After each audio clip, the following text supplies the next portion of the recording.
फिलहाल जो हालात हैं वो एकदम साफ नहीं है, जैसा न्यूज़ चैनल आपको बताने की कोशिश कर रहे हैं कि ये जो आजकल सरकारी आदेश आए हैं, जो नए ऑर्डिनेंस आए हैं 3, उनके आने से आड़तियों के चंगुल से किसानों को मुक्ति मिल गई है और अब किसान 70 साल की गुलामी से आज़ाद हो गए। यही तो है जो आजकल के कुछ बिके हुए न्यूज़ चैनल आपको विश्वास दिलाने की कोशिश कर रहे हैं। वो न्यूज़ चैनल दरअसल अपना काम कर रहे हैं, आपको गुमराह करने का काम। और जो मीडिया संस्थान आपको ये बता रहे हैं कि ये अध्यादेश कितने ड्रैकोनियन या नुकसानदायी हैं किसानों के लिए, वो भी दरअसल वफादारी निभा रहे हैं अपने मालिकों के प्रति। तो ऐसे में सच क्या है? क्या ये कानून बहुत अच्छे हैं या फिर बहुत बेकार हैं और किसानों को बर्बाद कर देंगे? क्या है सच? चलिए थोड़ा जानने की कोशिश करते हैं। दरअसल सच आसान और सीधा तो बिल्कुल नहीं है। इन कानूनों से एपीएमसी मंडी की मोनोपोली खत्म तो हो जाएगी, लेकिन जब किसान मंडी के बाहर अनाज बेचने जाएगा तो उसको एमएसपी के नीचे अपनी फसल बेचनी पड़ेगी, क्योंकि जब फसलें कटाई होने के बाद खेतों से बाजार तक पहुंचेंगी तो ज़्यादा तादाद में होने के कारण उनका भाव एमएसपी से कम रहेगा और इससे किसानों को अपनी फसल एमएसपी से कम दाम पर बेचने के लिए मजबूर होना पड़ेगा। लेकिन यहाँ पर मध्य प्रदेश सरकार की भावांतर भुगतान योजना किसानों का काम आसान कर सकती है।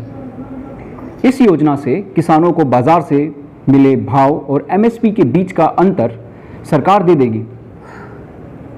लेकिन यहाँ पर मैं आपको एक छोटी सी बात ज़रूर बताता चलूँ कि भारत सरकार एमएसपी 22 फसलों के लिए जारी करती है, आई थिंक 24 फसलों के लिए जारी करती है, लेकिन देश के सिर्फ 6% किसान को ही एमएसपी पर बेचने का मौका मिलता है और ये 6% ज़्यादातर पंजाब और हरियाणा के किसान ही हैं जो इस वक्त सरकार के इन अध्यादेशों के खिलाफ प्रोटेस्ट कर रहे हैं। ये भी एक बहुत बड़ी वजह है कि हरियाणा और पंजाब का किसान आज सड़कों पर है, क्योंकि ज़्यादातर एमएसपी पर बिक्री हरियाणा और पंजाब के किसानों की फसलों की ही होती है। राजस्थान और ऐसी ही दूसरी स्टेट्स हैं जो भारत की, वहाँ पर एमएसपी बिकता ही नहीं है एमएसपी। मतलब कि जब सरकार फूड कॉरपोरेशन ऑफ इंडिया के माध्यम से किसानों से एमएसपी पर गेहूं खरीदती है तो वो उस गेहूं और चावल की ज़्यादातर खरीद सिर्फ पंजाब और हरियाणा से ही करती है। इसीलिए एपीएमसी मंडी के ख़त्म किए जाने और एमएसपी के छिन जाने का डर पंजाब और हरियाणा के किसानों को सड़क पर ले आया है और इसी वजह से पंजाब और हरियाणा में ही सबसे ज़्यादा विरोध हो रहा है। देश के 94% किसान आज भी एमएसपी से कम दाम पर ही अपनी फसल बेचते हैं, तो पंजाब और हरियाणा के किसानों को आज यह डर सता रहा है कि कहीं ये एमएसपी का लाभ जो एपीएमसी मंडी में मिलता था उन किसानों से ना छिन जाए, जो लाभ राजस्थान, उत्तराखंड, तेलंगाना, आंध्र प्रदेश, मध्य प्रदेश, महाराष्ट्र जैसे राज्यों के किसानों को मिलता ही नहीं है। राजस्थान, उत्तराखंड, इन सब राज्यों के किसान अपनी फसलों को फार्मर प्रोड्यूसर ऑर्गेनाइजेशन के सहारे बेचते हैं, वो भी एमएसपी से 10 से 15% कम दाम पर। ठीक एपीएमसी मंडी के बाहर से ही ये बिक्री हो जाती है। यहाँ से 10 से 15% फ़र्क कुछ ज़्यादा नहीं है, क्योंकि मंडी में जब एमएसपी पर बेचते हुए किसानों को मंडी फीस और सेस के नाम पर बहुत सारे चार्जेस देने होते हैं और जब ये किसान मंडी के बाहर से ही किसी प्राइवेट ऑर्गेनाइजेशन को ये अनाज बेच देते हैं तो उनके वो चार्जेस बच जाते हैं। अब ये 3 सरकारी अध्यादेशों के आने से पंजाब, हरियाणा के किसान भी राजस्थान, उत्तराखंड, तेलंगाना के किसानों की तरह ही हो जाएंगे, जो मार्केट में एमएसपी से कम दाम पर अपना अनाज बेचेंगे। ऐसे में एमएसपी से कम बेचने पर किसानों को मार्केट भाव और एमएसपी का अंतर सरकार से मिल सकता है। लेकिन प्रॉब्लम यहाँ ये है कि अभी तक सरकार ने ऐसा कुछ भी योजना या बात नहीं कही है कि वो एमएसपी का लाभ लोगों को, किसानों को देना जारी रखेंगे या किसी और माध्यम से और किसी और तरीके से ये लाभ देंगे, इसके ऊपर अभी तक भाजपा सरकार ने कोई फैसला नहीं लिया है। हालांकि आपको एक चीज़ और बता दूं कि राष्ट्रीय स्तर पर अगर यह भुगतान योजना, भावांतर भुगतान योजना लागू की जाए तो सालाना तकरीबन 1.5 लाख करोड़ के आसपास ये 3 नए कानून पंजाब हरियाणा के किसानों द्वारा एपीएमसी मंडी में एमएसपी पर फसल बेचे जाने की मोनोपोली को ख़त्म तो करेंगे, लेकिन सरकार अभी तक उन एपीएमसी मंडी की जगह कोई और कारगर तरीका नहीं ढूंढ पाई है किसानों के लिए एमएसपी इंश्योर करने का। यहाँ पर एक रास्ता हो सकता है जो शायद सबसे कारगर हो सकता है।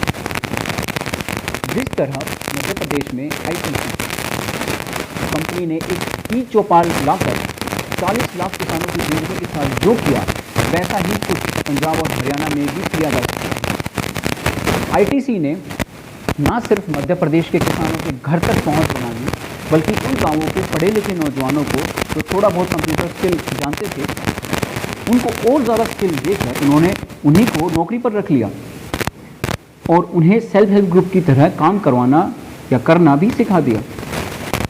आज मध्य प्रदेश का तकरीबन 40 लाख किसान बिना किसी एमएसपी और परेशानी के अपनी खेती कर पा रहा है। आज मध्य प्रदेश का तकरीबन 40 लाख किसान बिना किसी एमएसपी और परेशानी के अपनी खेती कर पा रहा है। आईटीसी उन्हें बेहतर खेती के तरीके भी सिखा जाती है और नतीजतन हर रोज़ 30 नए गांव आईटीसी की इस मुहिम में उनके साथ जुड़ रहे हैं। यही काम पतंजलि, नेस्ले जैसी प्राइवेट कंपनियां कर रही हैं। सरकार को शायद इन कंपनीज के माध्यम से मेगा फूड पार्क बनाकर इनकी पहुंच को बढ़ाने में मदद करनी चाहिए, जिससे किसानों को अपने क्षेत्र में ही मेहनत के सही दाम मिल सके। लेकिन साथ ही सरकार को कुछ एक नए रेगुलेटर अपॉइंट करना चाहिए जो इन प्राइवेट कंपनियों के ऊपर कड़ी नज़र रखे, ताकि ये प्राइवेट कंपनियां किसानों के साथ धोखा ना कर पाएं, जैसे आरबीआई प्राइवेट बैंकों के ऊपर नज़र रखकर करता है। हो सकता है आप सोचे कि किसानों को प्राइवेट कंपनीज का मोहताज बनाया जा रहा है, उन्हें प्राइवेट कंपनीज की दया पर छोड़ा जा रहा है, लेकिन सोचने लायक बात यह है कि आज तक हम देश में सोशलिस्ट एग्रीकल्चरल पॉलिसीज़ ही लागू करते आए हैं, जिसमें लोन माफ़ी, किसानों को एमएसपी देना जैसे फैसले शामिल थे। तो क्या इन समाजवादी फैसलों ने किसान की ज़िंदगी बेहतर की? क्या आज का किसान आत्महत्या नहीं कर रहा अपनी बदहाली से तंग आकर? तो क्या हमें कुछ अलग सोचने की ज़रूरत नहीं है?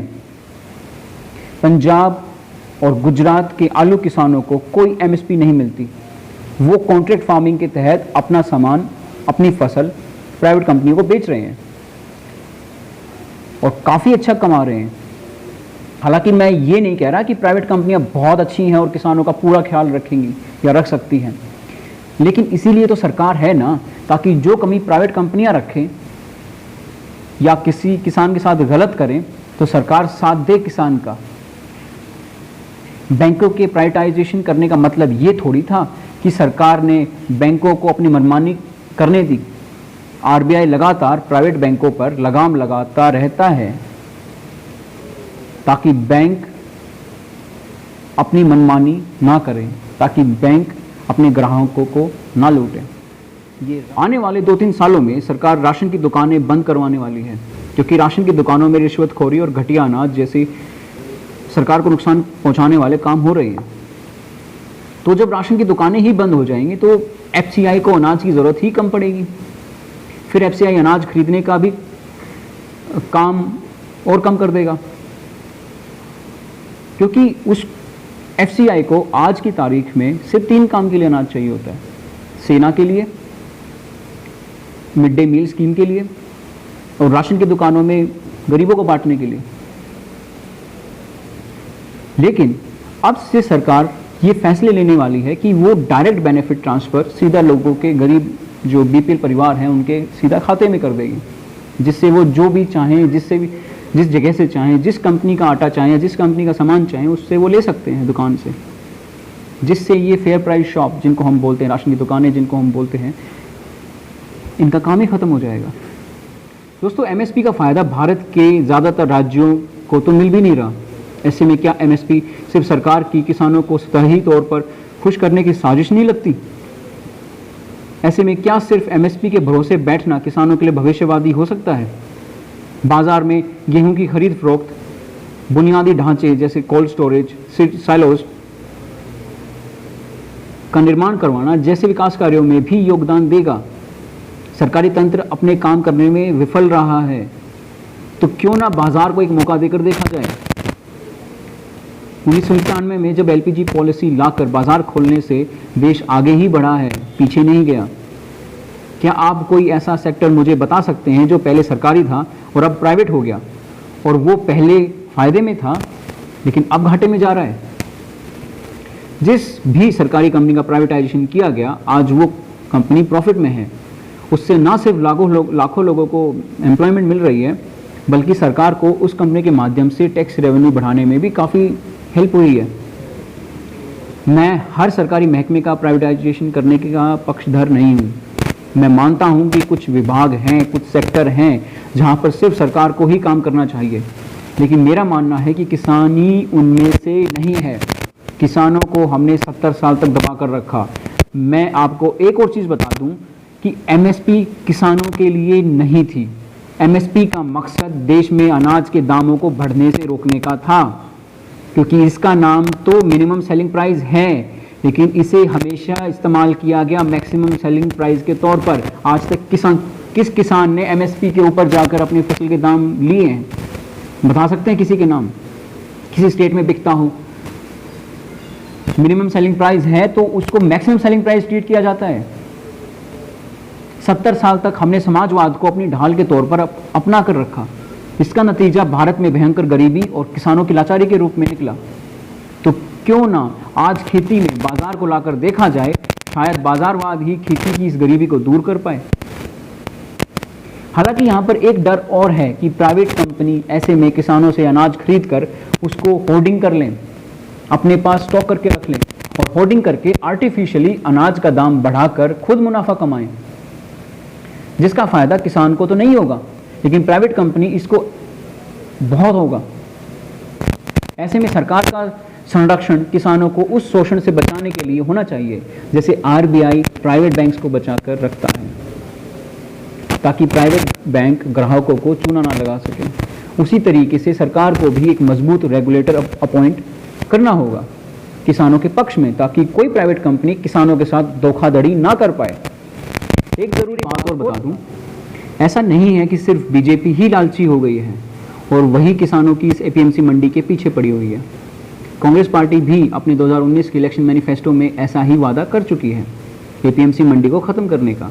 हालांकि वह किसानों के पीछे आज खड़ा होने का ढोंग कर रही है, तो हमें अपने विवेक से सोचना होगा कि क्या किसान आज उन्हीं नीतियों से अपना भविष्य बेहतर कर सकता है जो नीतियां चलती आ रही हैं, या उसे कुछ अलग, कुछ नया करने का सोचना होगा जिससे उसकी हालात और भविष्य थोड़े बहुत बेहतर हो पाए। आज वक्त पॉलिटिकली करेक्ट होने का नहीं है, आज वक्त सच्चाई का सामना करने का है। क्या वही नीतियां जो पिछले 70 साल से चलती आ रही हैं, जिसने किसानों को बहुत नुकसान पहुंचाया, क्या वो नीतियां आगे भी जारी रहनी चाहिए?